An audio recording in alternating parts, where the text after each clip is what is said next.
Imagine going through your whole day without an inner monologue. Would your mind sound silent?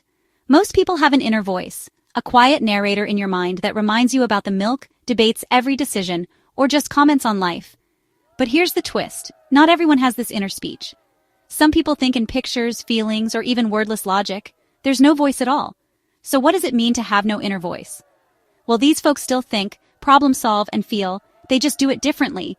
Maybe they see vivid images, sense gut feelings, or piece together ideas without any words popping up. And most don't even realize it's unusual until someone says, "Wait, you don't hear yourself think? Why does this happen?" Experts believe inner speech develops in childhood as we learn language, first out loud, then quietly, then just in our minds. It's connected to language skills and memory.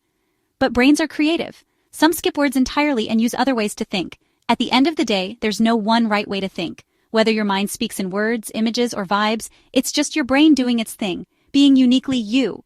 So do you hear an inner voice or something else? Drop your answer in the comments below.